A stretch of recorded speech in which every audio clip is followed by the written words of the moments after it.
What's going on, everybody? I'm Tank. This is another episode of Roadie Reactions, and today we're going to be checking out the latest music video from Swedish Melodic legends, In Flames. And I am so excited to be doing this right now because for those of you that follow my channel regularly, you already know In Flames is one of my favorite bands of all times. They single-handedly shaped my musical interests when I was a teenager. I probably listened to their music more than any other band I've ever listened to. And the fact that we have new material makes me super excited. But what makes me more excited about this is that I had more people get a hold of me, like YouTube, Discord, and friends that I grew up with, reaching out, being like, dude, have you heard the new In Flames yet? Because you have to listen to it. It's like the sound that we grew up with. And that makes me so excited because over the years, bands change their sound, man. It happens. Musicians evolve and write different things. And I will fully admit, while I still love In Flames, there was a change that I noticed too. And my personal favorite stuff is a lot of their older stuff from the 90s and early and mid 2000s. So to hear that they've written something that sounds that nostalgic makes me so fired up to check this out. Now, as far as I know, they haven't officially announced a new album yet. However, they did say that they're putting the finishing touches on it. It's pretty much ready. So considering we're getting a new single here, I may say we may see it by the end of this year. And I would be stoked for it, man. Once that announcement is out, it is probably going to be one of my most anticipated albums of 2022. But one of the big things here is that they re-signed with Nuclear Blast Records for a worldwide deal. Now, Nuclear Blast was the label that they were with for a lot of their career in the early days. And I saw a press release on this where they came out with a statement saying, "We have always done our own thing without any pressure from the outside world. But being back with Nuclear Blast worldwide has for sure inspired us to write a host of new material that includes the past, the present, and the future. State of Slow Decay includes everything that In Flames are known for, but it's more than just a song, it's a fucking statement. I couldn't be happier to release this as a taste of what's to come." So I'm stoked, man. If you couldn't tell, I mean, if this is going to be what I think it is, this is going to take me on a huge nostalgic trip back to my teenage years, man. And I'm fired up, man. I mean, I don't know what else to say. I mean, this is the only band who I've permanently tattooed their logo on my body, so I might be a little biased going into this, but who the f*** cares, man? Let's just have a good time. I'll stop gushing. I will link this original music video in the description below, and today I'm once again checking out In Flames, and for the very first time checking out their brand new music video for the song, State of Slow Decay. Let's go.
Okay, before we get into some solos.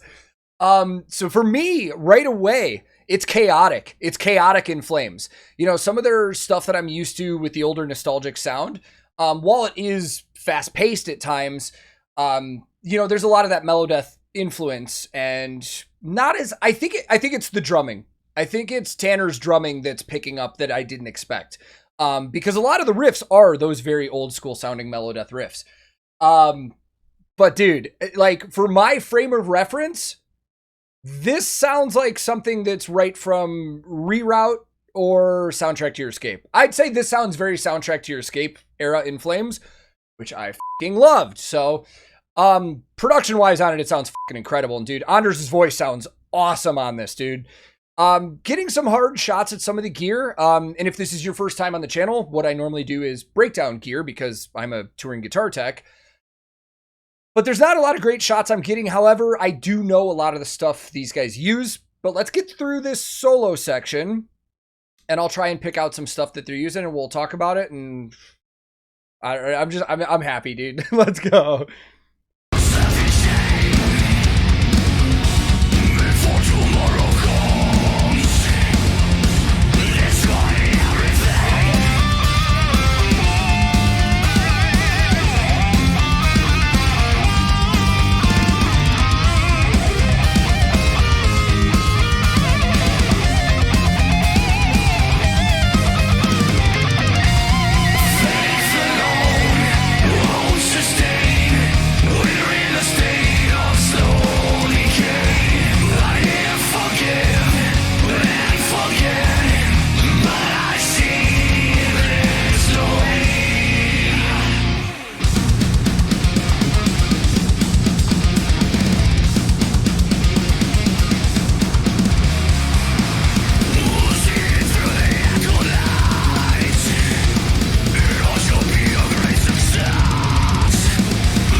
All right, before this last chorus, and we're close to the end of the song, man. I'm just trying to take this all in. I love this. I really do.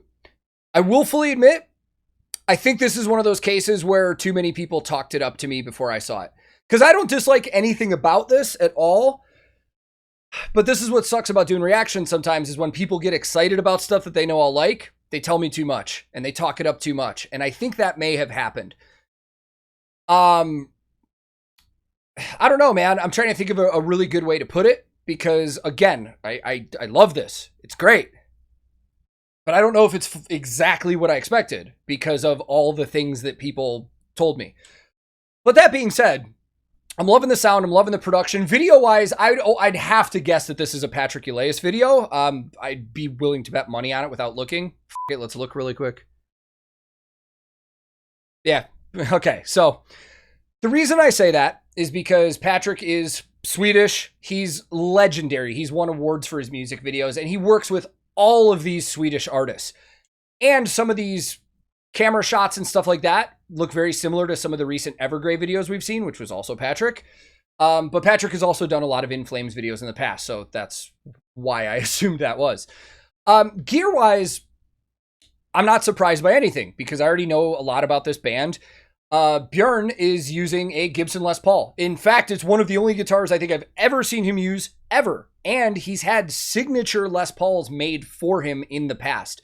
At this point, I would honestly be shocked to see him with anything else.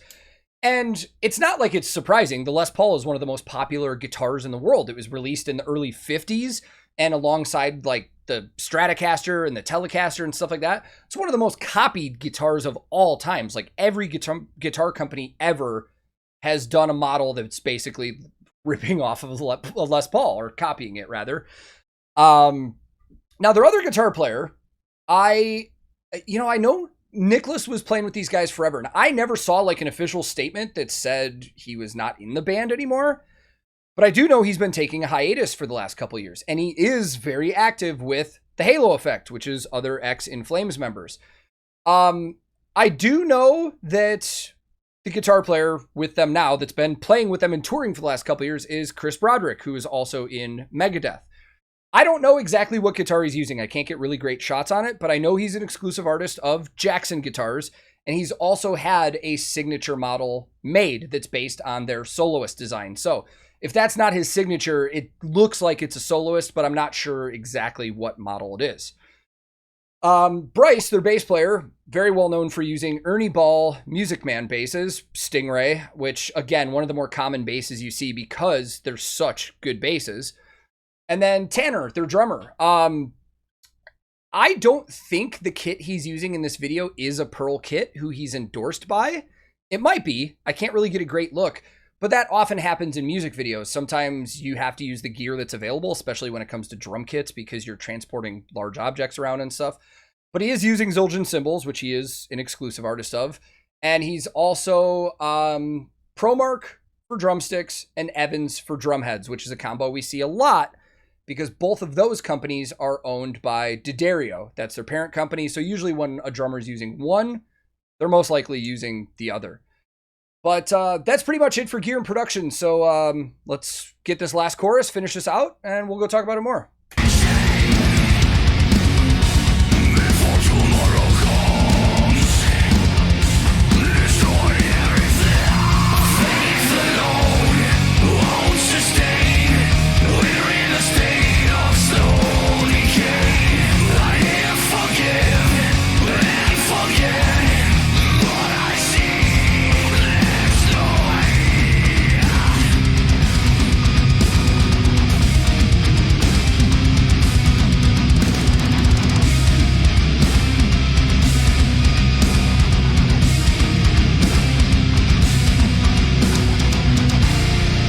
I like the guitar riff that was panned hard right in the ear, going over the rhythm that was doing the wow, wow, wow, down on that outro. That was a really cool touch, man.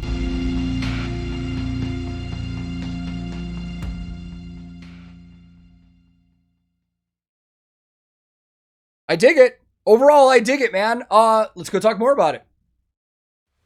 So In Flames for me will always be one of my favorite bands, man. I just love every era of their music.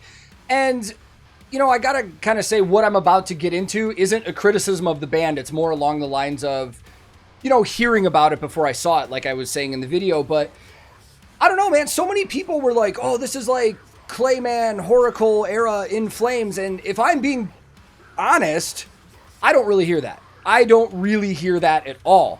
This was more of that early 2000s, mid 2000s In Flames era that we got between like Reroute to Remain, Soundtrack to Your Escape, Come Clarity, Sounds of a Playground Fading, all that stuff, man. And those were great albums. I love all of them. I just think this is one of those ones where this got talked up way too much to me before I saw it, which is fine. I know everybody gets excited when they want reactors to react to stuff that they like, but sometimes less is more. But overall, man, I think the sound on it is incredible. The sound production was awesome. You could hear every instrument perfectly. And again, Anders' vocals on this, I thought sounded great. Crisp, clear. With him, maybe it's because I've listened to their music so much, but I never need lyric sheets ever. I can just listen to their music and know exactly what he's singing. And it's one of the things I love about his vocals on their songs. But if this is a taste of things to come, I'm super excited about this album, man. Like I said, I mean, anytime they release something, I've bought it all. I love this band, and it does make me happy seeing that statement from them saying that their new material is going to blend the past, the present, and the future. And that's what this sounded like to me. This sounded like a very modern In Flames. It had elements of their roots that we all grew up with and know and love, while also having more of their modern sound that we've heard in previous years. So I enjoyed the hell out of it, man. I hope you guys did too.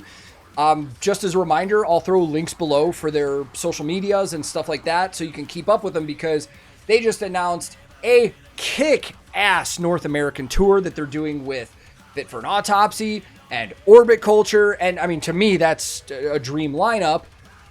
But I don't think I'll be able to see any of it because the earlier parts of the tour aren't near me. And then the parts that are closer to me, I'll be on tour. So it's what happens in the music industry, man. Every time you want to see a show, you're probably working somewhere else. But again, I enjoyed it. I hope you guys enjoyed it. If you're new to the channel, feel free to click subscribe. I release new videos all the time. Subscribing's free. It helps the channel a ton. If you liked the video, you can click like, you can click subscribe, you can do whatever you want. But most importantly, thank you for taking the time to watch this video. I'm on a ton of different social media. I have a Discord server that a lot of us hang on. I have a Twitch that I stream on. So if you're interested in any of that stuff, I'll throw links in the description below. My handle on everything social media is @TankTheTech. Thank you so very much for watching. I will be back very soon with another episode of Roadie Reactions.